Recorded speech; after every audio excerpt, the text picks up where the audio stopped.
respect to what Onome Ebi has done for her career, respect for what she has meant to the Super Falcons of Nigeria, respect to her legacy. But obviously, at a certain point in time, you call it quits.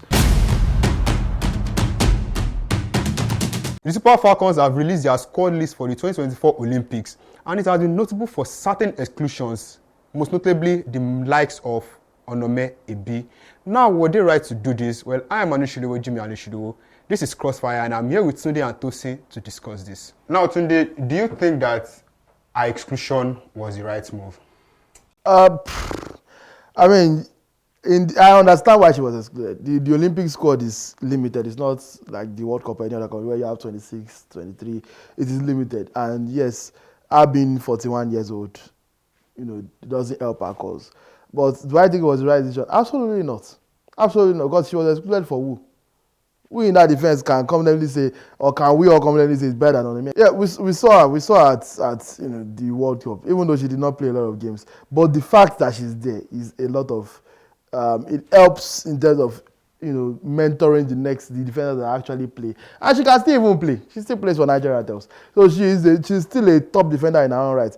Granted, I don't agree with how she voiced that discontent because she went on Instagram Live. Because she's not as big as Osimhen, nobody noticed. But basically, what she said on Instagram Live, and I don't disagree. I agree with that sentiment. I don't disagree with how she put it because she disrespected the manager, call him that Randy guy or something, referring to, of course, Randy Waldrum. And she was asking that the NFF or the national team should have honored her with an Olympic place. That sounded like entitlement, but she was right. She was right, and she made certain points that are true. When Mata was still playing for Brazil, was still in the in their squads as someone that is very, very old. We all know why. It's not because Mata is still the best at Brazil, but because of her legacy. It's because of what she represents to the game. Onome Ebi is our Mata. If you dip it, just because she's a defender and she's not as flashy, doesn't mean in terms of her level of impact, and she's one of our most recognizable players anyway, and that's not just because of her golden dyed hairstyle. It's just because she's been around for that long. So they cannot buy that level of experience. I think that it's a mistake that they did not take her, include her in this Olympic squad that we were already up against it, regardless of who we took. We could have, it doesn't matter, we could have borrowed to buy good players and include in this list, and we will still not be confident of what we are going to do in Paris. So you can take all the help you can get. And I think that leaving Onome Ebi out was a, even if you take her and it doesn't eventually work out, but at least it's better to have her and not need her than to now need her and not have her. And I think that's a mistake on the part of the coach. Right, it's better to have her and not need her. But Tosin, do you agree with today's sentiments? I strongly disagree. And let me start by saying, before I say what I want to say, okay, I need to say something about Onome Ebi. Onome Ebi is a national hero. What she has done for this country, her service, her loyalty, incredible. 4 Africa Women's Cup of Nations titles, obviously 6 Women's World Cup, incredible, over 110 appearances, legend for the Super Falcons of Nigeria. She has no business in that Olympic team. Do you know the people that did not make the Olympic team? People like Rinsola Babajide, scoring goals in Spain, did not make the team. Ifeoma Onomonu did not make the team. Like, we have Ashley Plumpton, obviously she's injured, did not make the team. A host of like the new generation of players did not make the team. This is obviously, when they talk about entitlement, this is what we are talking about. You understand? And let's harken back to the 2023 Women's World Cup. In my own opinion, they honored her with that inclusion. That's just my own personal opinion. They honored her with the inclusion of her on that team. Because obviously the first choice centre backs obviously were going to be Osinachi Ohale and Tosin Dimeyin. And obviously you also had Ashley Plumpton, who could also deputize as a centre back but was shunted to the left back position.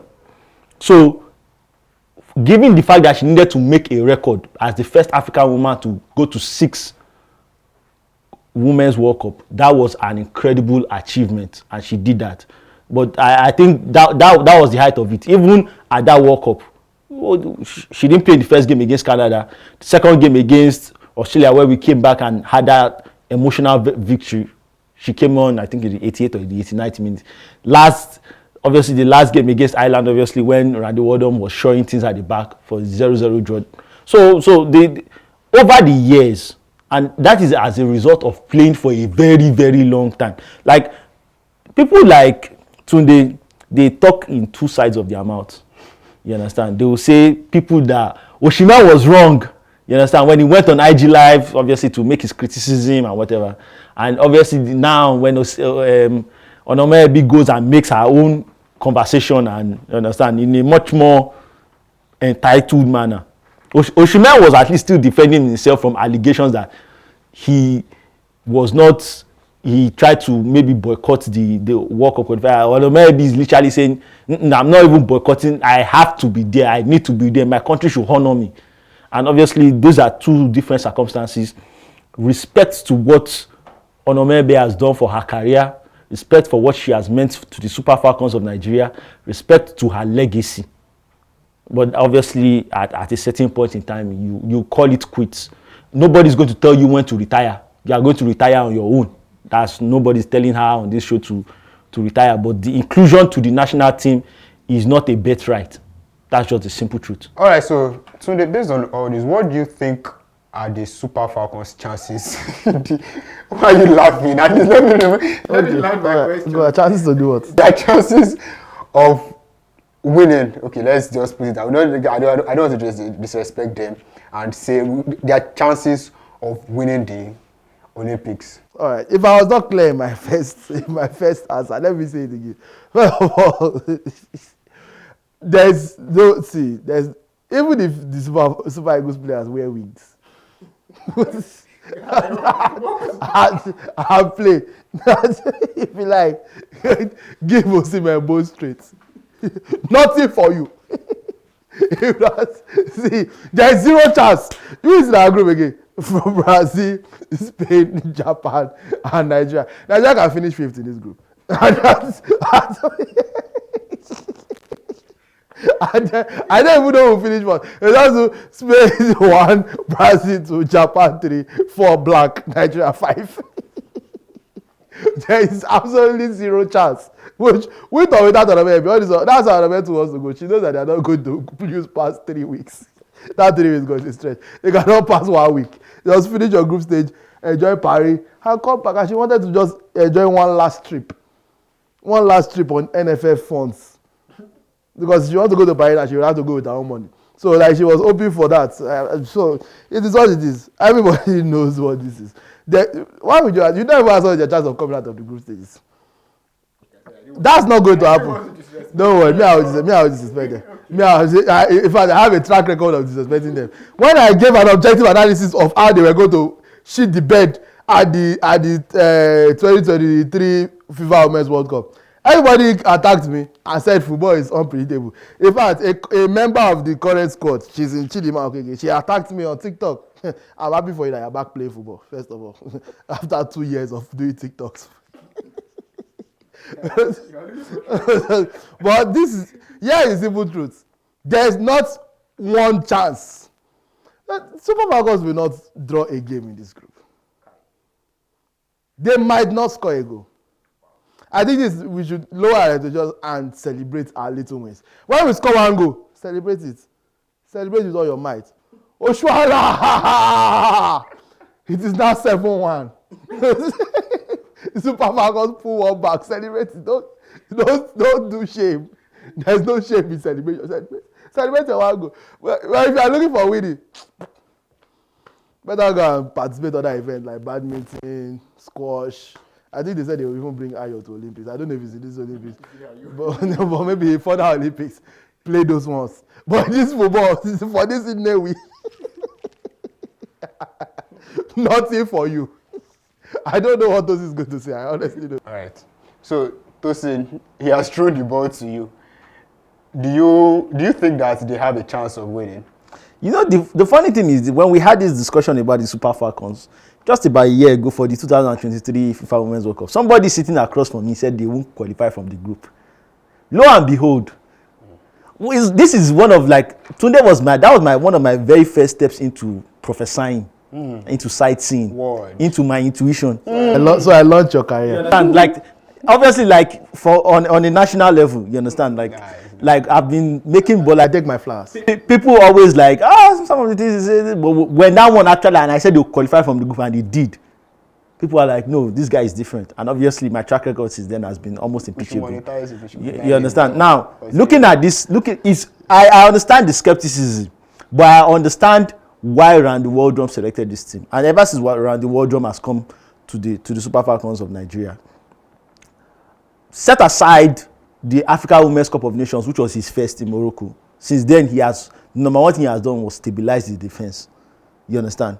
Stabilize his defense, and that was number one priority that I was worried about when they went to the World Cup. But I still even picked them to qualify. And what happened in their most difficult game against Canada? You understand? They played out a 0-0 draw. The game against Australia 3-2, but the next game against Republic of Ireland, what was it again? 0-0 draw. The game against England in the round of 16, what was it again? 0-0 draw. So the Super Falcons have been able to, like, in this tournament, don't expect more. Super Falcons to play with a very, very low block, defend compactly, you understand, and grind out a very, very boring and maybe not eye-pleasing 0-0 draws, and maybe get a win. And a 0-0 draw. No, there are 3 games in the group now. There are 3 games in the group. They will get a couple of 0-0 draws and probably a win. Shocking a team. And if I'm to guess, you understand, he goes to the 8-1-1, you understand, against Spain. You understand, stifle their creativity in Aitana Bomati. Obviously Sarah Palorello, she likes to run through the channels, but if there's no channels to run to, obviously there's nothing. She'll just be weaving her braids all around the pitch. And that's the most important game. That game against Spain. Against Brazil, obviously Brazil is the Brazil reputation, but this is not the same Brazil of old. We saw them at the World Cup. We saw the deficiencies in their team. They unlike Randy Waldrum that said, you know what, we have a legend in Onome Ebi, but she's going to sit at home. Brazil said, you know what, let's take matter to the Olympics. You understand? So all this, their sentiments and whatever, they are still holding on to that glorious generation that won. I think that won in 2003, if I'm correct. You understand? So this Brazil team is not as good as the Brazil of before. That's why you don't see majority of their top players at the best clubs in the world. Maybe Gese Ferreira, who is at Manchester United, apart from that. But so Brazil is a very, very beatable team. And Japan, obviously, another tough opponent. I see them qualify from this group. In fact, the kind of person I am, because I plan things ahead, plan my breakfast ahead, plan everything ahead. It's just because of it's the gift of sightseeing. You understand? I even checked out the odds for the Super Falcons winning the competition. I saw it at 67 odds. I put a little bit of change on it. You understand? That money is never coming back. Put a little bit of good fortune on it. Just put a little bit of 1,000 naira on it to get 67,000 naira. You never know how it is. We know. So I'm very optimistic. Getting out of the group, I'm very optimistic, and because there's no round of 16. Obviously, you go straight to the quarterfinals. Incredible opportunity for the Super Falcons. There's no best loser, hope you know. Yeah, finish in the top 2. After excluding the legendary Onome Ebi from their squad, do the Super Falcons have what it takes to progress and go far in the 2024 Olympics? Let us know what you think in the comments below. I am Jimmy Anishilo, and this is Crossfire.